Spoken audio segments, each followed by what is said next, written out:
Im sozialen Leben hört und liest man jeden Tag viele Namen. Wie man sich einen Namen richtig merken und jemanden nennen kann, ist deswegen sehr wichtig. Aber wie ein Name strukturiert wird, ist kulturell sehr unterschiedlich. Zum Beispiel, in welcher Reihenfolge der Vor- und Familienname geordnet wird, welcher Namensteil stammt von den Vorfahren, welcher Teil wird selbstbestimmt. Welche Regeln gelten bei dem selbstbestimmten Namensteil? In diesem Vortrag werde ich Sie in die ostasiatische Namenskultur einführen, mit dem Schwerpunkt der chinesischen Namenskultur. Sie werden innerhalb von 20 Minuten lernen, wie die chinesischen Namen strukturiert und bestimmt werden.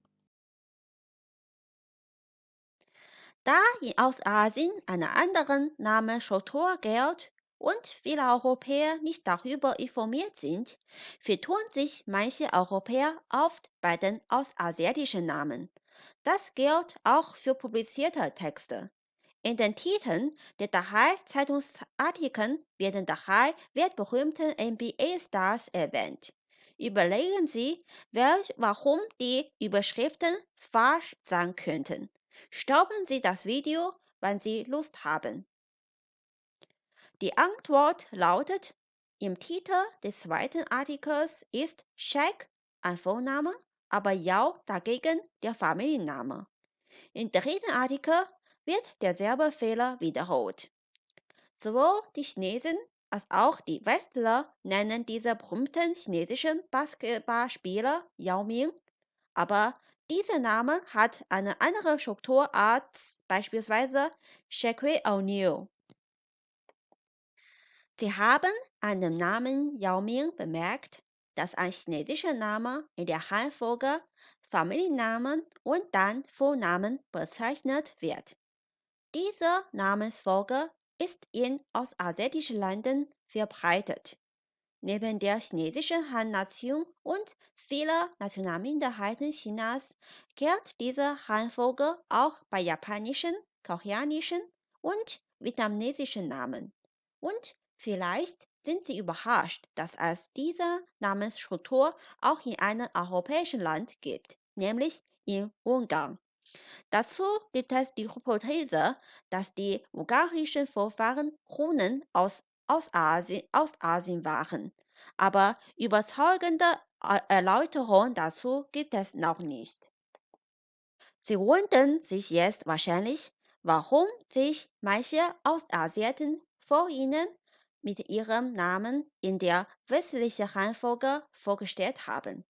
Der Grund dafür ist, dass die ostasiatischen Namen bei der Übersetzung in eine europäische Sprache keine strengen Regeln unterliegen. Manche Ostasiaten schreiben ihre Namen gerne für die Westler um, manche machen das dagegen nicht. Namen historisch berühmter Personen und die heutigen Politiker müssen hingegen original beibehalten werden.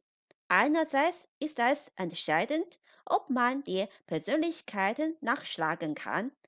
Andererseits muss man bei den staatlichen Beziehungen Respekt zeigen.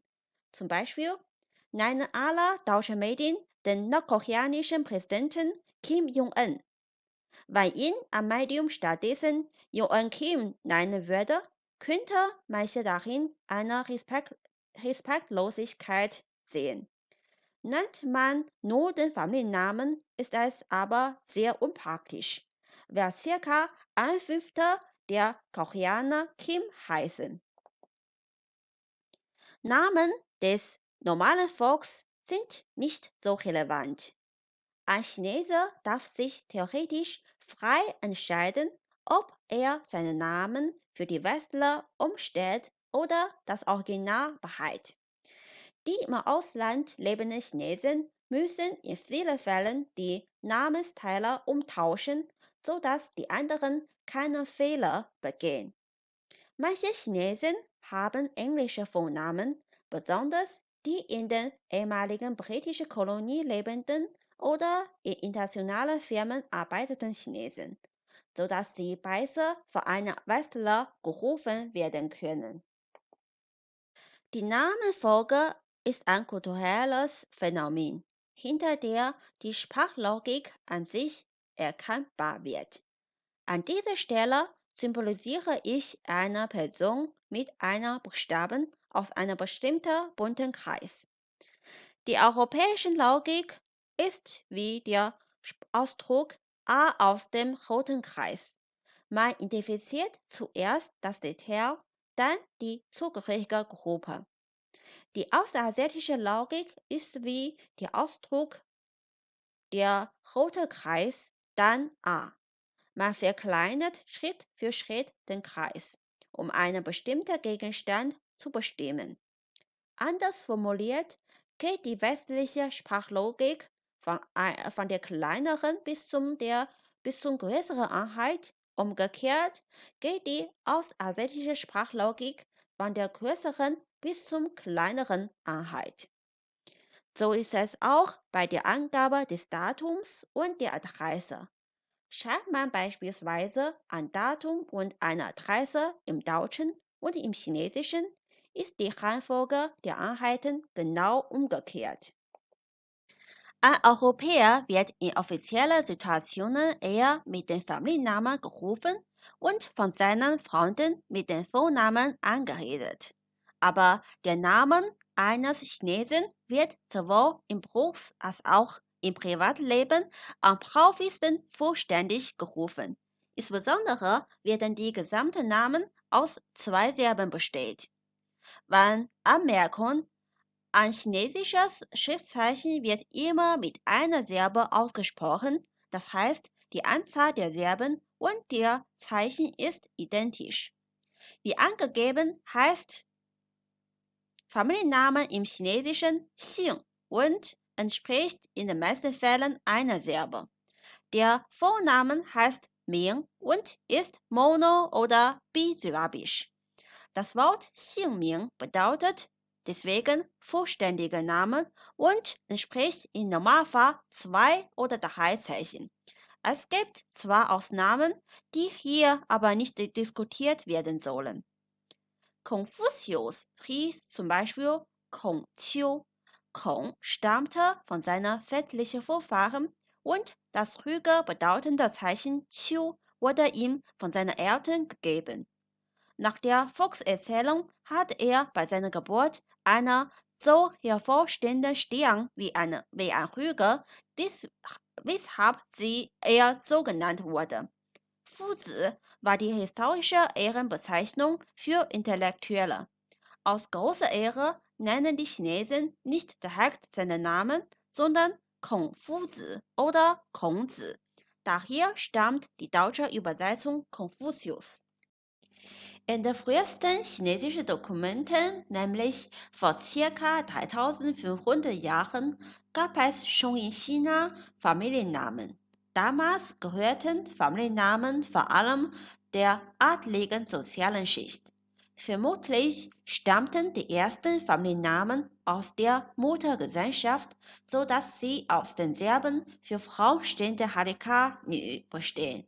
Zum Beispiel Yao, Ji und Jiang. Mit den gesellschaftlichen Entwicklungen sind Familiennamen in jeder Sozialschicht verbreitet geworden. So entstanden viele neue Familiennamen. Nach dem aktuellen Zensus des staatlichen Polizeiamts 2019 betragen die 5 größten Familiennamen Festlandschinas Wang, Li, Zhang, Liu und Chen ca. 30% der gesamten Bevölkerung. Wang, Li und Zhang haben jeweils eine Namensträgerschaft von über 90 Millionen und sind daher auch die 3 größten Familien der Welt.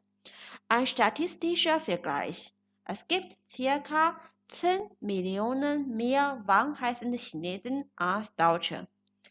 Wenn Sie besser die chinesischen Namen merken und aussprechen möchten, ist es empfehlenswert, die aktuellen, nach der Bevölkerung angeordneten Familiennamenliste zu lesen. Wenn Sie beispielsweise die 100 häufigsten Familiennamen gelesen haben, haben Sie viel weniger Schwierigkeiten mit den chinesischen Namen. Sie haben wahrscheinlich gehört, dass es in der chinesischen Kultur einen Ahnenkult gibt. Und der Familiennamen, den man von seinen direkten Vorfahren bekommt, ist dem chinesischen Volk besonders wichtig. Es gibt oft jemanden, der seinen Vornamen ändert, aber nur selten wird der Familienname gewechselt. Die Sitten, nach dem Heiraten den Namen zu ändern, gibt es in China auch nicht. Für die Mehrheit der Chinesen bleibt ihr Name lebenslang unverändert. In der Zeit der Republik China, also in der ersten Hälfte des 20. Jahrhunderts, gab es bei Frauen häufiger Doppelnamen. Diese Tradition wird heute in Taiwan und Hongkong beibehalten. Die Hongkong-Präsidentin heißt zum Beispiel ursprünglich Zheng Yue mit der kantonesischen Lesart Zi Yunong. Nachdem sie einen Mann namens Lin geheiratet hat, trägt sie einen doppelten Familiennamen, so heißt sie jetzt Lin Zhengyue. Da manche Familiennamen extrem häufig und die chinesischen Namen generell kurz sind, kommt es oft zur Namensüberschneidung, insbesondere bei den bisyllabischen Namen. Sie wissen, dass die chinesischen Namen original in der chinesischen Schrift geschrieben werden und es viele gleich ausgesprochene Schriftzeichen gibt. Daher unterscheidet man bei Namensüberschneidungen in zwei Fällen: phonetisch identisch und völlig identisch. Nach der Statistik ist der häufigste komplette Name in Festlandchina Zhang Wei, geschrieben in den zwei Zeichen. Es gibt über 290.000 Zhang Wei. Das entspricht circa der Bevölkerung einer mittelgroßen deutschen Stadt wie Augsburg. Ton und die Zeichenform sind daher sehr entscheidend für die Unterscheidung der Namen. Wenn die chinesischen Namen in lateinischen Buchstaben ohne Ton umgeschrieben werden, kann die Wahrscheinlichkeit der Namensüberschneidung 10-fach größer werden. Ich habe so eine Szene erlebt. 3 Deutsche sprachen miteinander über ihre chinesischen Bekannten. Der erste sagt, Yu ist leider zurück nach China geflogen. Der zweite sagt, nein, Yu ist mein Mitbewohner. Und der dritte sagte, komisch, Yu sollte doch ein Mädchenname sein. Sie ist eine sehr gute Freundin von mir. Die 3 Deutschen kennen anscheinend 3 verschiedene Yus, deren Vornamen mit verschiedenen Ton ausgesprochen und anders geschrieben wird. Aber diese ähnlich klingenden monosyllabischen Vornamen kann verwirren, wer tatsächlich erwähnt wurde. So empfehle ich Ihnen, einen kurzen chinesischen Namen vollständig zu bemerken und zu nennen, wenn Sie viele chinesische Bekannte haben. Ob ein Vorname aus einem oder 2 Zeichen besteht, ist stark von der Mode eines Zeitalters abhängig. Für den in 80er Jahren geborenen Chinesen wie mich waren beide Formen beliebt. Aber ab den 90er Jahren sind die bisyllabischen Vornamen für eine bessere Namensunterscheidung zunehmend in Mode gekommen. Nach Statistik bestehen die Namen von 84% der heutigen chinesischen Bevölkerung aus 3 Zeichen, was bedeutet, dass die bisyllabischen Vornamen die Mehrheit bilden. Ein weiteres auffälliges Merkmal der chinesischen Vornamen ist, dass es kaum Unterscheidung zwischen Jungen- und Mädchennamen gibt. In Sprachen mit Genus, also mit Geschlechtsunterscheidung bei Nomen wie Deutsch und Russisch, macht man normalerweise eine strenge geschlechtsabhängige Trennung bei Vornamen. Hingegen sind die Vornamen in einer Sprache ohne Genus wie im Chinesischen weniger von dem Geschlecht eingeschränkt. Zwar werden manche Schriftzeichen für ein bestimmtes Geschlecht bevorzugt, aber theoretisch gehört kein chinesischer Vornamen einer bestimmten Geschlechtsgruppe an. Nehmen wir den häufigsten Namen Zhang Wei als Beispiel. Das Zeichen Wei bedeutet großartig und wird als junger Name bevorzugt. Aber gleichzeitig gibt es auch über 40.000 Zhang Wei heißende Frauen. Männer und Frauen können beide großartig sein. Anders als die Europäer haben die Chinesen keine Vornamenliste. Wenn ein neues Kind neugeboren ist, suchen die Eltern oft mögliche gute Namen in Zeichenlexika, also die Werkzeugebücher für Schriftzeichen, oder zitieren sie von einer klassischen Literatur. Es ist keine leichte Aufgabe, unter mehreren tausend Zeichen ein oder zwei passende Zeichen auszusuchen. Nach traditionellen Ansichten hängt das Schicksal mit dem Vornamen zusammen. Vor einem Vornamen kann man auch sehen, was die Eltern von ihrem Kind erwarten. Zum Beispiel heißt mein Vater Zhi Wei. Zhi bedeutet Wille und Wei großartig. Denn meine Großeltern hofften, dass er ehrgeizig werden könnte. Meine Eltern haben mir den Rüstung bedeutenden Namen gegeben, denn sie wünschten, dass ich bei Schwierigkeiten immer stark bleiben kann. Da man im Chinesischen am häufigsten den vollständigen Namen ruft, muss ein Vorname mit dem Familiennamen zusammen berücksichtigt werden. Zum Beispiel heißt eine Figur aus einer bekannten Komödie Hao Jian. Jian bedeutet begründen und ist im Prinzip ein guter Vorname. Aber Hao Jian zusammen klingt wie ein abwertendes Wort mit der Bedeutung sehr billig. Im realen Leben wäre es sehr quälend, weil jemand so heißt. Außerdem ist Chinesisch eine Tonsprache. Ein Name mit abwechselndem Tonverlauf klingt schöner. Aber wenn ein Name aus zwei oder drei nur im dritten oder vierten Ton ausgesprochenen Zeichen besteht, geht der Name nicht leicht von der Zunge und ist unangenehm für die Ohren. Wenn Sie selbst auch einen chinesischen Namen haben möchten, sollten Sie das auch berücksichtigen. Die Bestimmung der Vornamen ist nicht völlig frei. Die Nachkommen mancher Familien müssen nach einem festgelegten Generationskennzeichen benannt werden. Die Vornamen der Geschwister sind deswegen gleich lang und haben häufig einen identischen Teil. Die bisyllabischen Vornamen der Geschwister teilen sich ein gleiches Zeichen. Meistens ist das erste Zeichen des Vornamens, nämlich das Mittelzeichen des Komplettnamens, gleich. Wenn die Vornamen der Geschwister monosyllabisch sind, bestehen sie oft aus einem gleichen Hadika.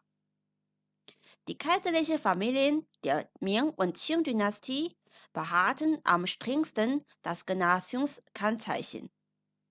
Der letzte Kaiser der Ming-Dynastie zum Beispiel hieß Zhu Youjian, sein Bruder Zhu Youxiao und sein Cousin Zhu Youlang. Schauen Sie Ihre Namen in Zeichen an und Sie sehen, dass die drei Namen über 80% identisch sind. Zhu ist der Familienname der Ming-Kaiser, You war das von Vorfahren festgelegte Generationszeichen und das identische Hadika für Baum ist eine weitere Regel für die Namen dieser Generation. Deutsche Geschwister haben nach dem Heiraten kaum identische Namen. Meine Schwester und ich dagegen sind bei den Namen lebenslang zu 75% identisch. Die anderen können auch von unseren ähnlichen Namen bemerken, dass wir gleichstämmig sein können. Herzlichen Dank für Ihre Aufmerksamkeit. Wenn Sie das Video mögen, hinterlassen Sie bitte einen Daumen hoch oder teilen Sie es mit Ihren Freunden.